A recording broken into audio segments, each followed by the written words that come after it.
Halo teman-teman, kembali lagi di channel Kyunime. Pada video kali ini saya akan membahas alur cerita anime yang berjudul Gachi Akuta. Anime yang membahas tentang kejamnya dunia kepada orang-orang yang tidak memiliki harta dan bahkan bisa dianggap sebagai sampah yang bisa dibuang dan dihukum seenak hati para penguasa. Salah sedikit langsung dihukum, berbeda dengan orang-orang yang berharta, salah besar tetap dilindungi karena ada uangnya. Dan ini dia Gachi Akuta. Shin memperlihatkan seorang gadis yang sedih karena bonekanya yang baru saja dibeli sudah rusak. Ibunya lantas menyuruhnya langsung dibuang saja untuk membeli yang baru keesokan harinya. Setelahnya, kita diperlihatkan dengan seorang misterius yang menggunakan sebuah topeng. Di sebuah tempat pembuangan sampah, salah seorang petugas mendengar suara mencurigakan dari ruang penimbunan sampah. Saat dia memeriksa, ternyata benar ada seorang yang tengah memungut sampah. Tentu itu adalah pelanggaran besar di kota ini karena semua sampah harus dibuang dan tidak boleh dipungut lagi. Penjaga tersebut membunyikan alarm untuk memberi peringatan bahwa ada penyusup. Saat pria tersebut ingin kabur, pintu langsung tertutup otomatis sehingga terjadilah kejar-kejaran antara petugas dan pria itu. Pria itu sempat tertembak dan akhirnya bisa kabur dan dengan bersembunyi di sebuah lubang perairan. Dan ini dia seorang yang mengambil sampah tadi. Dia bernama Rudo dan dia juga MC pada anime kali ini. Setelahnya kita diperlihatkan kota yang mewah dan juga berisi orang-orang yang bersih-bersih. Ada seorang yang terlihat sangat kumuh. Lantas dia pun mendapat nyinyiran dari orang-orang di sana. Ternyata pria kumuh tadi berasal dari kota sebelah, yaitu kota yang sangat berbeda dari kota yang bersih tadi. Bisa dikatakan kita sebut adalah kota bagi orang-orang yang miskin. Ternyata Rudo juga berasal dari kota miskin. Dia didatangi seorang perempuan bernama Ciwa. Ciwa memperingatkan Rudo agar tidak memungut sampah lagi. Karena bila ketahuan, Rudo akan dihukum dan dilempar ke sebuah jurang yang disebut lubang neraka. Setelah itu datang tiga pria yang langsung mengejek Rudo di hadapan Ciwa. Dia menyebut Rudo orang yang sangat kotor. Terlihat dari kasut tangannya yang bertahun-tahun tidak pernah ganti. Mereka juga mengatakan bahwa ayah Rudo adalah seorang pembunuh dan pasti anaknya juga akan menjadi pembunuh. Mendengar itu, Rudo terlihat emosi tapi tetap menahannya, dan tiga pria tersebut pun langsung pulang. Jiwa yang baik mengatakan bahwa Rudo baik berbeda dengan ayahnya. Rudo juga menjelaskan bahwa dia memungut sampah untuk dia jual kembali. Dia juga menemukan sebuah boneka yang masih bagus. Rudo ingin memberikan boneka itu pada Ciwa, tapi tiba-tiba ibu Ciwa datang dan mengajaknya pulang. Rudo pun pulang ke rumahnya. Terlihat di sana ia hidup bersama ayah angkatnya yang merawatnya sejak kecil. Dia bernama Regdo. Regdo memarahi Rudo yang lagi-lagi memungut sampah. Rudo menjelaskan bahwa ia ingin membantu Regdo mencari uang. Karena meskipun mereka sangat dekat layaknya anak dan ayah kandung, Rudo tetap merasa sungkan karena kebaikan Regdo selama ini. Regdo yang melihat bekas tembakan di lengan Rudo langsung mengobatinya. Terungkap juga mengapa Rudo tidak pernah melepaskan sarung tangannya, karena tangan Rudo melepuh seperti luka bakar. Luka itu ia derita sejak kecil dan datanglah Regdo memberi sarung tangan itu dan merawatnya. Setelah itu Regdo meledek Rudo yang mengambil boneka demi Ciwa. Regdo mengajari Rudo untuk tersenyum, karena mulai kecil Rudo tidak pernah senyum sama sekali. Kemudian Regdo menyuruh Rudo untuk pergi dan memberikan boneka itu pada Ciwa. Rudo berhenti di sebuah ujung kota yang memperlihatkan sebuah jurang yang sangat dalam, dan itulah yang disebut lubang neraka, tempat membuang sampah dan juga membuang orang-orang yang bersalah. Tiba-tiba datang Ciwa yang ternyata rumahnya dekat dengan lubang neraka. Ciwa berkata senang bertemu Rudo. Mendengar itu, Rudo langsung salting parah sampai terjungkal. Rudo pun memberikan boneka itu pada Ciwa, dan Ciwa berkata akan menjaganya dengan baik. Rudo pun langsung lari pulang untuk memamerkan peristiwa ini pada Regdo. Dia berlari-lari sampai menabrak beberapa petugas keamanan. Saat Rudo sampai di rumah, sungguh sangat mengejutkan. Regdo sedang ditikam oleh seorang yang menggunakan topeng. Rudo ingin menolong, tapi karena dia lemah, dia pun hanya bisa diam melihat pembunuh Regdo keluar dari rumahnya. Regdo yang masih bernapas menyuruh agar Rudo lari, agar dia tidak disangka sebagai pembunuhnya. Namun Rudo tidak mau dan ingin menyelamatkan Regdo dengan membawanya ke rumah sakit. Tapi tiba-tiba Rudo ditembak oleh petugas keamanan dan dituduh sebagai pembunuh ayahnya sendiri. Rudo sempat mengelak, tapi karena hanya dia saja yang berada di sana, dia pun dituduh sebagai pembunuhnya. Ya, begitulah rakyat kecil, suaranya tidak pernah didengar. Dan Rudo pun bersiap untuk dihukum dan dibuang ke lubang neraka. Rudo sangat merasa benci karena dia dihukum tanpa melakukan kesalahan. Terlihat juga Ciwa yang menganggap Rudo pembunuh langsung membuang bonekanya pemberian Rudo. Di sana juga terlihat orang yang membunuh Regdo ikut menyaksikan Rudo dihukum. Tapi karena semua omongan Rudo tidak ada yang mendengar, tetap saja Rudo harus dibuang ke lubang neraka. Rudo pun jatuh di atas tumpukan sampah-sampah. Tiba-tiba sampah-sampah itu bergerak dan berubah menjadi beberapa monster yang mengerikan. Rudo sempat menghindari serangan monster itu, namun dia malah terjatuh dari tumpukan sampah. Rudo menutup hidungnya karena saking banyaknya sampah di sana membuatnya sangat bau busuk.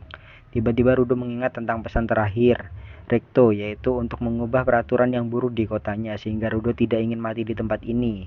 Dia menggenggam sebuah besi dan berhasil membuat monster sampah itu terpental. Namun tetap saja pada akhirnya Rudo harus terpental karena memang dia tidak sebanding dengan monster itu. Saat para monster ingin menyerang Rudo, tiba-tiba sarung tangan Rudo bisa mengalahkan monster-monster tersebut. Namun tidak lama dari itu, monster itu bangkit lagi, seakan tidak terjadi apa-apa. Tiba-tiba datang seseorang yang menggunakan masker. Dia juga memberikan masker kepada Rudo.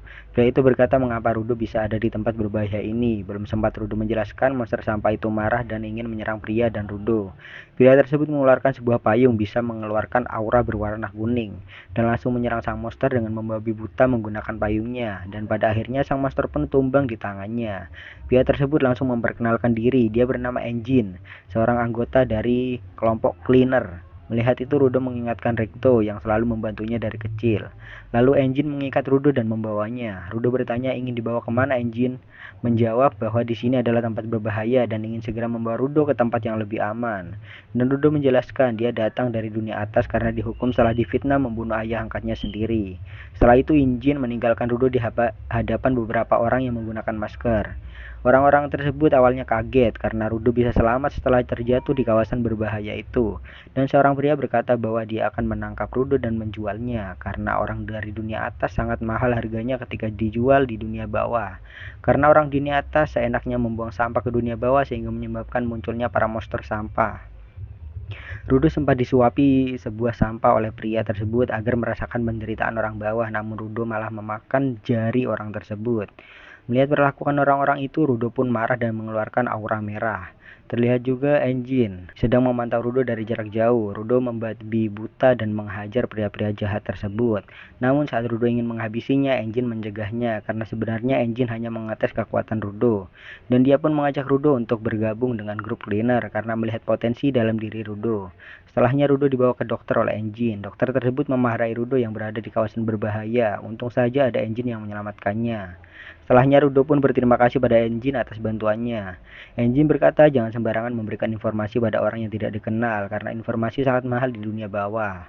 Setelah itu Engine mengajak Rudo nongkrong di sebuah kafe. Rudo heran, ternyata di lubang neraka juga ada kehidupan layaknya di dunia atas. Setelah itu Engine menjelaskan tentang dunia bawah, yaitu ada beberapa area yang sangat berbahaya bila orang biasa masuk ke sana. Salah satunya adalah tempat Rudo terjatuh tadi. Untung saja Rudo memiliki sebuah sarung tangan. Karena seseorang yang memiliki barang yang sangat ia jaga dan disayangi, maka di dunia bawah barang tersebut akan memiliki kekuatan. Dan barang tersebut disebut peranti jiwa. Peranti jiwa milik Engine adalah sebuah payung. Dan anggota Cleaner adalah sekelompok orang yang bertugas untuk membunuh para monster-monster sampah. Mereka yang bergabung menjadi anggota Cleaner disebut Giver, dan monster sampah itu disebut Anima. Ada juga beberapa orang yang ingin bergabung dengan kelompok Cleaner, tapi tidak memiliki peranti jiwa. Dia disebut anggota pendukung bagi para Giver. Rudo juga sempat bertanya tentang jalan pulang untuk ke dunia atas. Dia tidak tahu, tapi mungkin bosnya tahu. Sehingga Engine memberikan uang kepada Rudo untuk upah awal agar dia bergabung dengan Cleaner. Saat baru saja Engine pergi, uang Rudo malah dicuri oleh seekor kucing. Saat Rudo mengejarnya, dia tidak sengaja mengambil tongkat milik seseorang untuk menangkap kucing itu. Seorang tersebut meminta agar tongkatnya dikembalikan, karena tongkat itu adalah peranti jiwa dari seseorang tersebut. Mendengar itu pun Rudo meminta maaf karena tidak berniat mencurinya. Ternyata pria itu bernama Zanka, seorang yang diperintah Engine untuk menjadi pelatih Rudo. Rudo mengingat perkataan Recto bahwa dia harus tersenyum agar bersikap baik dengan orang. Karena Rudo belum pernah tersenyum sama sekali, dia malah mengeluarkan sebuah ekspresi yang sangat aneh, yang membuat Zanka malah marah karena dikira Rudo meledeknya. Rudo yang sudah berusaha payah tersenyum namun dianggap sepele, dia marah juga dan mengambil sebuah senjata yang langsung mengeluarkan aura merah. Namun Zanka tetap santai karena dia lebih jago daripada Rudo, dan dengan mudah Rudo pun ditumbangkan oleh Zanka. Tapi tiba-tiba pipi Zanka terkena sebuah tai karena alat yang digunakan Rudo adalah sebuah penyedot WC. Rudo yang tidak tahu bahwa itu penyedot WC dan menganggapnya itu sebagai senjata yang membuat Zanka takut pun langsung berbalik mengejar Zanka. Dan Rudo mengayankan penyedot WC itu sehingga membuat baju dan badan Jangka terkena tai. Setelah itu datanglah Engine menjemput mereka berdua. Engine yang mengetahui mereka berdua berantem dengan tai hanya bisa tertawa terbahak-bahak. Dan terlihat Jangka dan Rudo menahan malu dengan tindakan sebelumnya. Di sana ternyata ada seorang wanita juga bernama Rio. Rio sangat menyukai rambut Rudo yang terlihat sangat berwarna putih tanpa dicat. Dan Engine pun menuju ke markas cleaner untuk memperkenalkan Rudo pada bos cleaner. Jalan menuju markas cukup jauh dan melewati beberapa terowongan. Setelah cukup lama mereka pun sampai di markas cleaner. Di sini kita juga diperkenalkan seorang wanita bernama Semiu yang menjadi resepsionis di markas cleaner. Dan peranti jiwa milik Semiu adalah sebuah kacamata yang bisa melihat kekuatan seseorang sehingga dia langsung memeriksa kekuatan Rudo. Yang awal melihatnya, Semiu sedikit terkejut namun mengatakan pada Engine bahwa Rudo hanya perlu latihan sebentar saja dan mengontrol emosi untuk menguasai peranti jiwanya. Setelah itu Engine ingin memperkenalkan Rudo pada beberapa anggota lainnya, tapi karena terlalu banyak orang dia pun memutuskan untuk kapan-kapan saja dan langsung ingin mengantar Rudo ke ruangan bos. Sebelum masuk ke ruangan bos, Engine mengatakan agar tidak memberitahu bahwa Engine yang menyuruhnya bergabung. Dia mengatakan bahwa Rudo harus berkata dia sendiri yang ingin bergabung. Saat Rudo masuk ke ruangan bos, ternyata di sana tidak ada siapa-siapa. Samuel yang ada di sana mengatakan bahwa bos sedang keluar, sehingga batallah perkenalan awal Rudo dengan bos cleaner. Lalu Rio datang dengan membawa kabar bahwa ada anima di lokasi kota.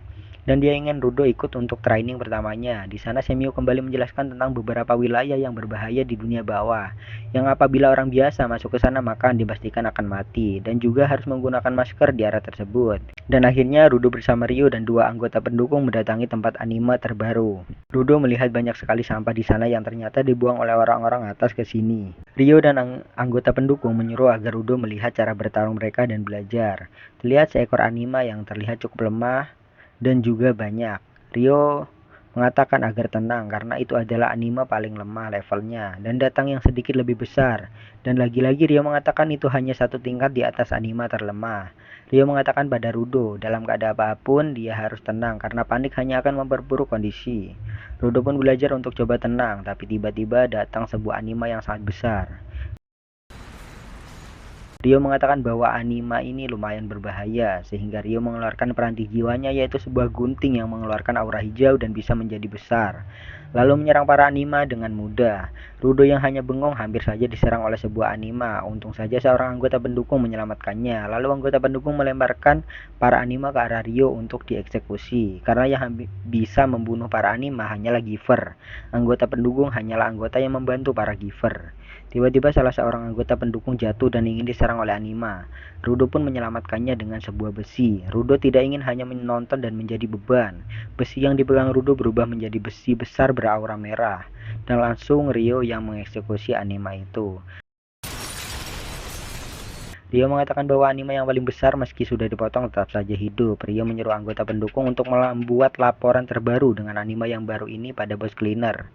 Lalu Rio berniat memotong seluruh badan anima itu dan dimulai dengan memotong seluruh rambutnya. Namun dengan sekejap rambut anima itu menancap kembali.